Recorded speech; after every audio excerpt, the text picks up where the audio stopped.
Working hard so that it wasn't that way for Malia. Her sister deserved better, and Piper was determined she'd get it. She owed that to her brother. Joe waited until she passed through the threshold, and then slammed the door so loud it rattled the thin wall. He pulled his pants up over his swollen midsection as he squared off in front of her. "I just had to buy that table a round of drinks." He jabbed a fat sausage finger in her direction. The thick diamond band wrapped around that finger seemed to wink and jeer at her. It had to have cost a fortune he made off the exploitation of women. "That's coming out of your pay." She inhaled sharply, mentally calculating the cost of a round of drinks. "That's not fair, Joe."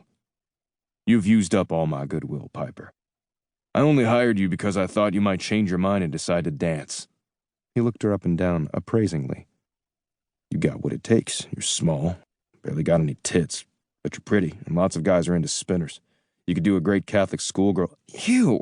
She held up a hand. "Stop right there. I've already told you I'm not dancing. Besides, you need waitresses. You can barely serve all the tables you got." She motioned behind her, indicating the room on the other side of the bar. "All the girls are too busy taking private dances." "Because that's where the money is, sweetheart. If you want to bring home the green, then you need to do the same." Yes. She knew that, but she was trying to cling to what dignity she had left.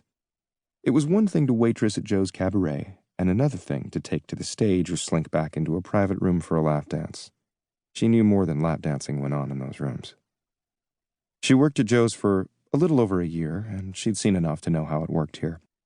It always started with dancing, but then that led to other things. She couldn't bring herself to take her clothes off for money. She continued to apply for other jobs where she could earn what she did at Joe's, but no luck.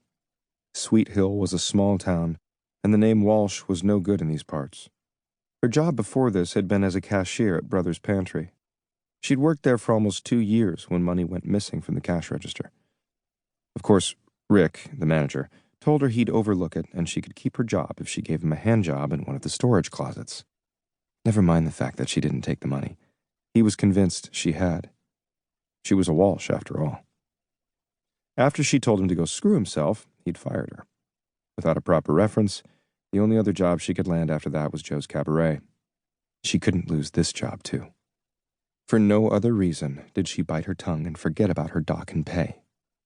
She adopted a conciliatory tone. "I'm sorry, Joe. You need me. You know that. I get the drinks out fast and free up the girls so they can work the stage in private rooms." "I can get other waitresses to do that," he grumbled, his gaze flitting over her. "Ones who aren't nearly as pretty as you. We could make a lot of money together, Piper. Customers ask about you." Just then her phone started ringing in her back pocket. Joe paused and scowled at her. She forced herself to ignore it, resisting the urge to peek and reassure herself it wasn't her sister calling. Joe forbade phones at work, but because Malia stayed home alone while she worked, Piper hid it in her pocket. She nodded as Joe kept talking, pretending to listen as her phone went silent. Less than 5 seconds later, it started ringing again. She dove for it, this time unable to ignore it. "Sorry, Joe," she said, glancing down as she pulled her phone from her pocket, her stomach sinking at the name on the screen. "It's my little sister. I have to take it." His face glowered, but she answered it, her fingers clutching the phone tightly as she spoke. "Malia, everything okay?" "Piper, I've been trying to get a hold of you forever." Damn.